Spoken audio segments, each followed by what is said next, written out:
শ্রীমদ্ ভাগবত গীতা অনুবাদ স্বামী রামসুখ দাস। চতুর্থ অধ্যায়ের 21তম শ্লোক।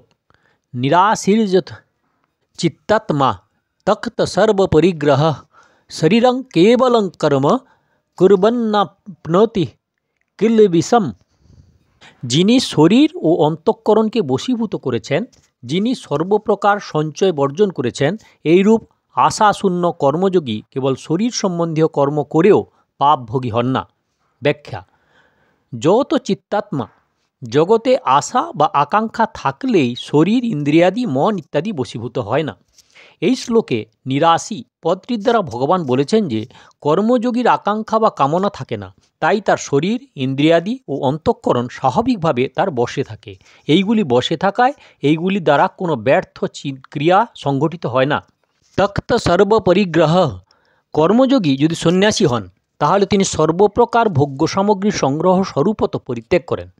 যদি তিনি গৃহস্থ হন তাহলে ভোগ করার ইচ্ছায় নিজের সুখের জন্য কোনো সামগ্রী সংগ্রহ করেন না। তার কাছে যে সমস্ত সামগ্রী থাকে সেইগুলো নিজের বলে মনে না করে জগতের বলে মনে করেন এবং জগতের সুখেই সেই সামগ্রীগুলি ব্যয় করেন। ভোগেচ্ছার জন্য সংগ্রহ পরিত্যাগ করা তো প্রত্যেক সাধকেরই অবশ্য প্রয়োজন। এইরূপ নিবৃত্তিসূচক শ্লোক গীতায় আর কোনো স্থানে উদ্ধৃত হয়নি। ষষ্ঠ অধ্যায়ের 10ম শ্লোকে ধ্যানযোগীর জন্য এবং অষ্টম অধ্যায়ের 53তম শ্লোকে জ্ঞানযোগীদের জন্য পরিগ্রহ ত্যাগ করার কথার উল্লেখ রয়েছে, কিন্তু তার থেকেও উচ্চ শ্রেণীর পরিগ্রহ ত্যাগের কথা তক্ত সর্বপরিগ্রহ পদটির দ্বারা এখানে উদ্ধৃত হয়েছে। কারণ পরিগ্রহর সঙ্গে সর্ব শব্দটি একমাত্র এখানেই বলা হয়েছে। দ্বাদশ অধ্যায়ের 19তম শ্লোকে ভক্তিযোগীর জন্য অনিকেতঃ পদটির ব্যবহৃত হয়েছে, কিন্তু সেখানে এর অর্থ হল বাসস্থানের প্রতি মমতা ও আসক্তি বর্জিত হওয়া। নিরাশীহ, কর্মযোগীর আশা, কামনা, স্পৃহা, বাসনা ইত্যাদি থাকে না। তিনি যে শুধু বাহ্য ভোগ সামগ্রীর সংগ্রহ পরিত্যাগ করেন তাই নয়, তিনি অন্তরেরও ভোগ সামগ্রীর কামনা ও আকাঙ্ক্ষা পরিত্যাগ করেন। আকাঙ্ক্ষা এবং কামনা সর্বতোভাবে পরিত্যাগ না করতে পারলেও তার উদ্দেশ্য থাকে এইগুলি ত্যাগ করার। শরীরং কেবলং কর্ম কুর্বন, শারীরম কর্ম, শরীর সম্বন্ধীয় কর্ম পদটির দুটি অর্থ হয়। এক হলো শারীরিক কর্ম এবং অন্যটি হলো শরীর নির্বাহের জন্য কৃতকর্ম। শরীরের দ্বারা হওয়া কর্ম শারীরিক কর্ম। এর কথা পঞ্চম অধ্যায়ের 11 শ্লোকে বলা হয়েছে। এর তাৎপর্য হল যে সমস্ত কর্মই শুধুমাত্র শরীর, ইন্দ্রিয়াদি, মন, বুদ্ধির দ্বারাই হয়ে থাকে, তার সঙ্গে আমার কোনো সম্পর্ক নেই। এইরূপ মনে করে কর্মযোগী চিত্ত বা অন্তঃকরণ শুদ্ধির নিমিত্ত কর্ম করেন। কিন্তু এখানে উদ্ধৃত শ্লোকটি নিবৃত্ত সূচক, তাই এই স্থানে উদ্ধৃত শ্লোকটির অর্থ কেবলমাত্র শরীর নির্বাহের জন্য করা আবশ্যক কর্ম, যেমন খাওয়া, সূচি, স্নান ইত্যাদি মনে করাই উপযুক্ত বলে মনে হয়। নিবৃত্তিপরায়ণ কর্মযোগী কেবল সেইটুকু কর্মই করেন যাতে তার শরীর নির্বাহ হয়। নাপ্নোতি কেলবিষম, যে ব্যক্তির কর্ম করা বা না করার সঙ্গে নিজের কিছুমাত্র সম্পর্ক রাখে সে পাপকে অর্থাৎ জন্ম মৃত্যুরূপ বন্ধন প্রাপ্ত হয়। কিন্তু আকাঙ্ক্ষা বর্জিত কর্মযোগী কর্ম করা অথবা না করার সঙ্গে নিজের কোনো সম্পর্ক রাখেন না, তাই তিনি পাপভোগী হন না, অর্থাৎ তার সমস্ত কর্ম অকর্ম হয়ে যায়। নিবৃত্তপরায়ণ হলেও কর্মযোগী কখনো আলস্য বা প্রমাদ পরায়ণ হন না। আলস্য, প্রমাদও এক প্রকার ভোগ। একান্তে এমনকি পড়ে থাকলে আলস্যের ভোগ হয় এবং শাস্ত্রবিরুদ্ধ অথবা নিরর্থক কর্মতে প্রমাদ ভোগ হয়। এইভাবে নিবৃত্তিতে আলস্যের সুখভোগ এবং প্রবৃত্তিতে প্রমাদের সুখভোগ হতে পারে। এইরূপ আলস্য প্রমাদ দ্বারা মানুষ পাপ প্রাপ্ত হয়, কিন্তু অনেক কম কর্ম করলেও নিবৃত্তিপরায়ণ কর্মযোগীর বিন্দুমাত্র আলস্য প্রমাদ আসে না। তার মধ্যে যদি একটু আলস্য প্রমাদের উদয় হয় তাহলে বিলকিসম ন অপ্লন্তি সব পদটি প্রযোজ্য হয় না। তিনি বলেন যত চিত্তাত্মা, অর্থাৎ তার শরীর, ইন্দ্রিয় এবং চিত্ত সংযত, তাই তার মধ্যে আলস্য বা প্রমাদ আসতেই পারে না। শরীর, ইন্দ্রিয়, চিত্ত বশীভূত হওয়ায় ভোগ্য সামগ্রী পরিত্যাগ করার এবং আশা, আকাঙ্ক্ষা, মমতারহিত হওয়ায় তার দ্বারা নিষিদ্ধ কর্ম হওয়া সম্ভবই নয়। এখানে প্রশ্ন আসতে পারে যে তার দ্বারা যখন কোনো পাপকর্ম হওয়া সম্ভব নয় তখন একথা কেন বলা হয়েছে তিনি পাপভোগী হন না? এর উত্তর হলই যে ক্রিয়া আরম্ভ করতেই অনিবার্যভাবে দোষ বা পাপ ঘটে থাকে। সর্বারম্ভা হি দোষেন ধ্রীমেনাগ্নি রিবাবৃতা, কিন্তু মূলত অসৎ সঙ্গ অর্থাৎ কামনা, মমতা এবং আসক্তি থাকলে তবেই পাপ হয়ে থাকে।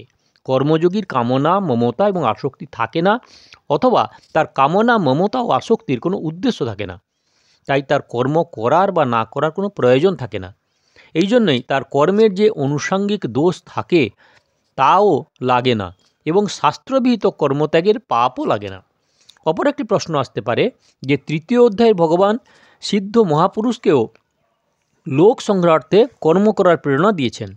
নিজের জন্য ভগবান জানিয়েছেন যে ত্রিলোকে তার কোনো কর্তব্য বা প্রাপ্তব্য না থাকলেও তিনি সাবধানতাপূর্বক কর্ম করেন। সুতরাং শরীর নির্বাহের জন্য শুধু যে কর্মযোগীরও কর্ম করেন তাদের লোক সংগ্রহ ত্যাগের দোষ বর্তাবে না। এর উত্তর হলো যে কামনা, মমতা ইত্যাদি না থাকায় তার কোনো দোষ হয় না।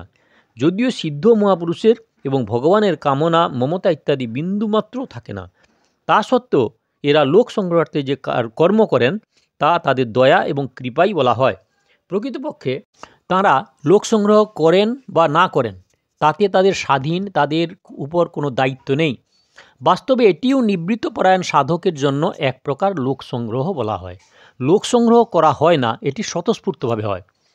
তৃতীয় একটি আশঙ্কা হতে পারে যে তৃতীয় অধ্যায়ের 13 শ্লোকে ভগবান যারা শুধু নিজের শরীর রক্ষণাবেক্ষণ করে তাদের পাপী বলে অভিহিত করেছেন।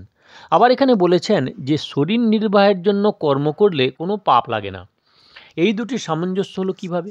এর উত্তর হলো যে যতক্ষণ ভোগবুদ্ধি থাকে এবং কর্ম ও পদার্থে আসক্তি বজায় থাকে ততক্ষণ কর্ম করা অথবা না করায় পাপভোগী হতেই হয়। সেই জন্য এই স্থানে পচন্তি আত্মকারণাৎ পদটি ব্যবহৃত হয়েছে। কিন্তু উল্লিখিত কর্মযোগীর ভোগবুদ্ধি নেই এবং কর্ম ও পদার্থের আসক্তি নেই, সুতরাং সর্বতরূপে নির্লিপ্ত হওয়ায় তারা কর্ম করা বা না করাতে কিছুমাত্র পাপভোগী হন না। প্রশ্ন: এই শ্লোকটিতে সাংখ্যযোগীর জন্য মনে করলে কি আপত্তি কিছু আছে? কারণ এতে উল্লিখিত সব লক্ষণই সাংখ্যযোগীর মধ্যে দেখা যায়। উত্তর: প্রথমত এটি কর্মযোগের প্রসঙ্গ, তাই এই শ্লোকটি মুখ্যত কর্মযোগীরই। দ্বিতীয়ত সাংখ্যযোগী নিজেকে কর্তা বলে মনেই করেন না, তার মধ্যে আমি কিছুই করি না এরূপ স্পষ্ট বিবেকবোধ থাকে। তাহলে তার পক্ষে কর্ম করলেও পাপ লাগে না, এরূপ কথা কীভাবে সম্ভব হয়?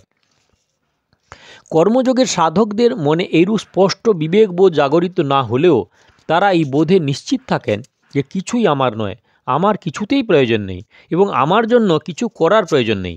এই তিনটি ব্যাপারে দৃঢ় নিশ্চয় হওয়ায় তারা কর্ম করলেও তাদের নির্লিপ্তভাবে থাকেন। লোকেদের মনে প্রায়শ এই ধারণা থাকে যে কর্মযোগী থাকেন গৃহস্থাশ্রমে এবং জ্ঞানযোগী এবং সাংখ্যযোগী থাকেন সন্ন্যাস আশ্রমে, কিন্তু প্রকৃতপক্ষে তা সত্য নয়। যার শরীর হতে নিজ পৃথক সত্তার স্পষ্ট অনুভূতি থাকে তিনি জ্ঞানযোগী, তা তিনি গৃহস্থাশ্রমে থাকুক অথবা সন্ন্যাশ্রমে থাকুন। যার মধ্যে বিবেক তত দৃঢ় নয় কিন্তু উপরিউক্ত তিনটি ব্যাপারে ধারণা দৃঢ় নিশ্চয় রূপে আছে, তিনি কর্মযোগী, তিনি গৃহস্থাশ্রমে অথবা সন্ন্যাসাশ্রমে যেখানেই থাকুন। এই হলো শ্লোক নাম্বার 21।